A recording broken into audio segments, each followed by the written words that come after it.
Assalamualaikum semua. Okey, resipi kita kali ini adalah roti canai daun bawang. Sangat sedap tau. Okey, daun bawang lebih kurang 10 tangkai ya. Kita iris dulu. Potong hingga selesai ya. Lepas tu kita tepikan dulu. Pastikan basuh dulu ya sebelum dipotong.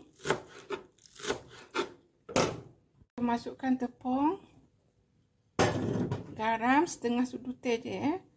Dan juga gula 1 sudu teh saja. Kemudian masukkan air sedikit-sedikit. Sambil itu kita gaul je.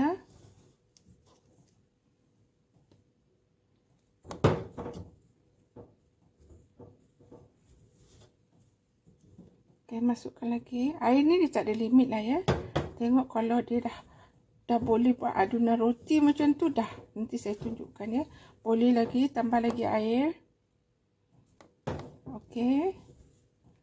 Belum boleh lagi. Okey. Air ni saya peruntukkan 100 ml ya. Okey. Sebab tadi tepung kita 200 gram.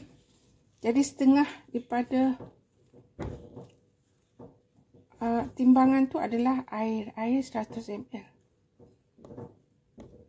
Okey, habiskan semua.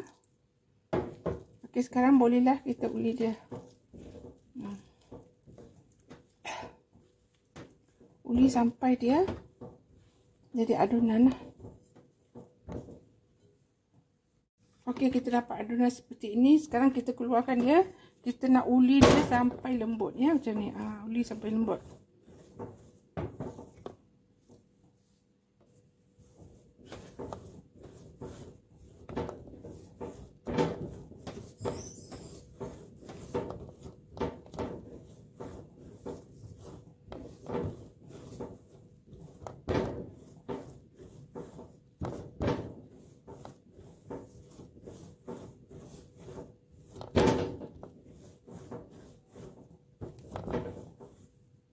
Okey, bila dah lembut macam ni, kita bahagikan dia kepada beberapa bahagian.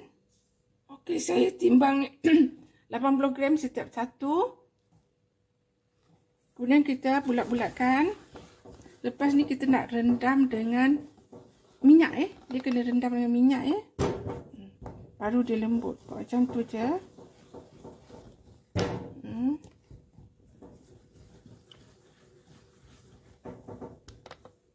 Ni dah kita sediakan minyak. Kita masuk je kita punya adunan roti tadi. Masuk dalam ni. Kita perap dia lebih kurang 1 jam lah. Tapi kalau bagus, kita uli hari ni, kita perap 1 malam macam tu. Biasanya orang-orang kedai dia buat macam tu ya. Pagi tu baru dia canai. Okey. Pastikan terkenalah semua macam ni. Balik-balikkan. Sebab bila direndam dengan minyak, dia akan jadi lembut ya adunan ni. Okey, kita biarkan dalam 1 jam. Okey, selepas 1 jam ya, kita dah perapkan dalam minyak. Kemudian kita nak canai dia. Okey, ambil satu roti, canai begini. Ni kena nak letak banyak minyak ya. Sampai dia nipis. Sampai nipis ya. Guna 2 tangan pun boleh ya begini. Tak ada ketat, rasa ketat kita campur lagi minyak. Macam tu. Macam kat kedai tu. Pastikan semua dah nipis. Gini.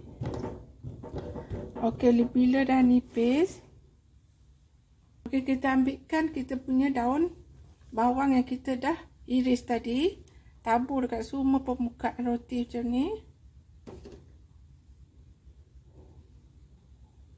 Okey.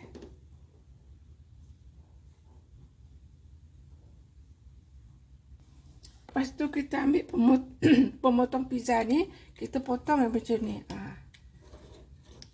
Kita nak jalur-jalur tu ya. kita. Okey, pastikan semua dah terpotong. Okey, kemudian kita tarik, rapatkan macam ni. Rapatkanlah ataupun tutuplah. Rapat je macam ni pun boleh. Okey, kita panjangkan. Panjangkan semua. Dan kita gulung. Gulung bahagian tepi ni.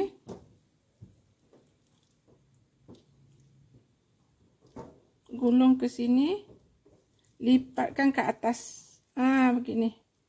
Okey, nampak tak? Dia jadi macam ni, lemparkan. Okey, lepas tu letak tepi dulu. Kita nak buat lagi. Okey, kita dah siap semua. Kemudian kita nak goreng dia. Macam mana nak buat? Kita buat macam ni. Kita ambil satu ni, kita canai nipis-nipis. Jangan nipis sangat. Okey. Panaskan api, panaskan minyak. Kemudian kita boleh goreng dia macam kita masak roti canai tu. Tapi rasanya lagi sedap sebab kita letak daun bawang kan. Sedap sangat. Okey, kita boleh goreng. Okey, goreng dia hingga garing. Okey, dah nampak kekuningan, boleh angkat. Okey, sekarang dah siap dah kita punya roti canai daun bawang kita. Sangat sedap garing. Macam rasa roti canai tapi lagi sedap ni tau sebab kita letak daun bawang. Okey, bolehlah letak kuah dal atau kuah kari pun boleh. Saya buat kuah dal je. Okey. So kita tak payahlah makan kat kedai mamak tu. Kita buat sendiri lagi bagus kan? So terima kasih kerana menonton. Selamat mencuba ya. Jangan lupa like, comment, subscribe and share. Sampai jumpa lagi. Bye.